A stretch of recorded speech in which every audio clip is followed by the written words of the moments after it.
Hi, my name is Alo Coleman, but in English that's Charles Coleman II. I'm a sociology major here, Asian Pacific Studies minor. I'm a senior. I'm an intercultural facilitator through Ethnic and Intercultural Services under the Intercultural Affairs Department.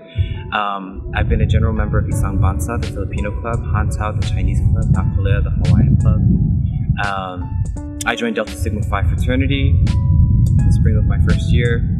I was an orientation leader for the summer of 16, the fall of 16, unofficially for the summer of 17, and the fall of 17, and an international orientation leader for the fall of 2018. I studied abroad in Madrid, Spain. I'm now a part of ASLMU. I'm the president. That's pretty cool, I guess. My first year. Associated students of Loyola Marymount University.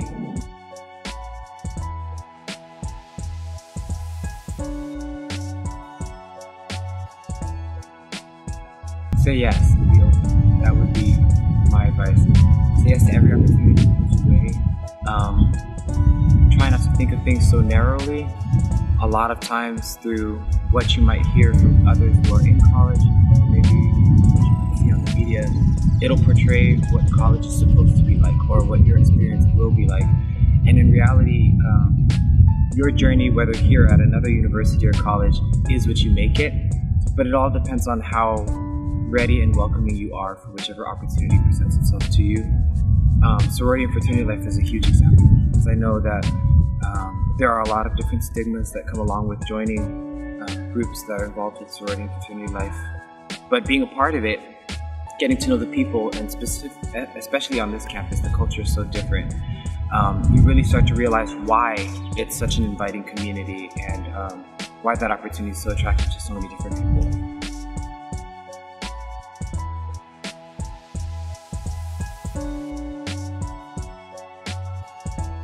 When I pledged, I worked 3 jobs. I was a part of 7 different organizations. I coordinated 2 large events on campus, and I was traveling. And I still ended up with over 3.0. I don't know how, but somehow. But yeah, so got in, but even when I was initiated, I didn't really understand what I had joined. I was like, okay, so now what? Like, now I'm here, here's a group of guys, but also the fraternity was a little bit different back then. We were a little bit more segmented, and I think it's because we had just gotten recharged in 2013, so we're still working to find ourselves. When I went through all of that stuff as a sophomore, I was coming to terms with being bi. I didn't want to tell anyone, and even though my fraternity is like the most loving space that could ever have been, I didn't feel like telling them, and so that made me more distant with them. And I almost felt like dropping at one point because I stopped showing up to everything, and I just really didn't understand it until some brothers, you know, in my pledge class reached out and forced themselves in, because I'm not the kind of person to share those sorts of things, and made time for me. And through that, I started to see this is what I joined. And the next semester started incorporating myself more into the fraternity, and as a junior I was completely there, and I started to see younger brothers come in, younger brothers having their own struggle, and I started seeing my potential in helping them, just as someone had done for me.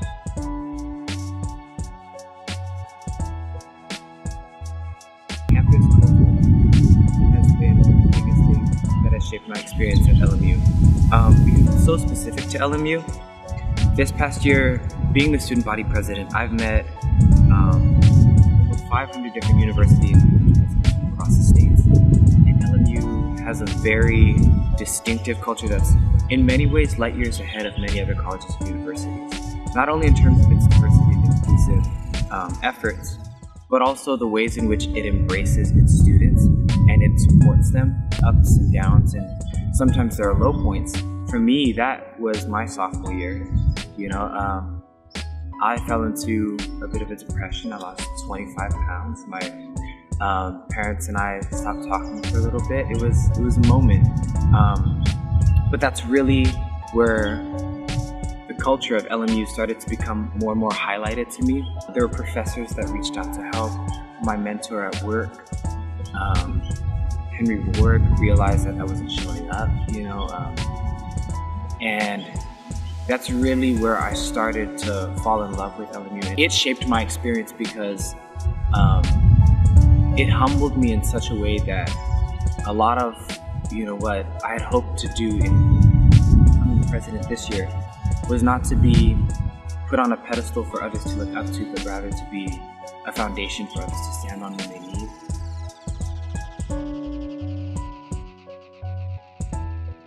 Henry Ward.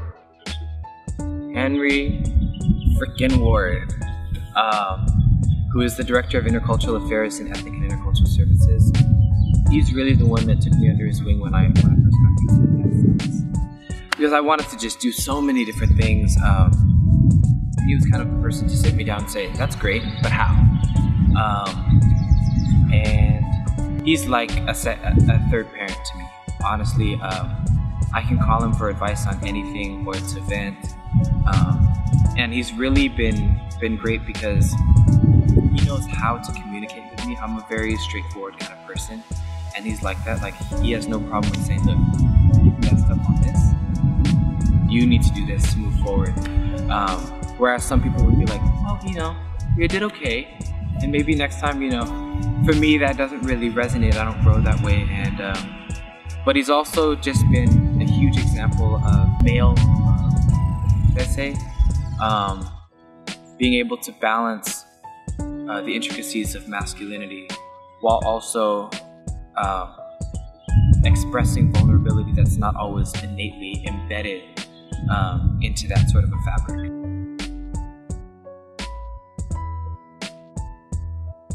I think with Brenda and I have to attribute a lot of the credit to Brenda as well, because it's not just me, Brenda, my team, everyone. I think what we did a really great job of doing this year was bringing back intentionality into ASLMU and a lot of heart and a lot of spirit. It's not something that I would say is the most tangible. I could give you tangible examples of accomplishments and list those as well. But I think we've successfully created, fostered an environment in ASLMU that is not only operating in the public sphere with the programming and the large events that we put on, but also privately really working to create institutional and systemic change.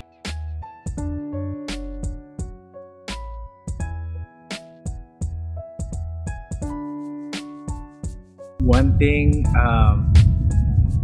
music. I love singing. I love playing the guitar. And that's really, really helped, because the nice thing about that is you can do it anywhere. I don't have to take an instrument. The instrument's right here.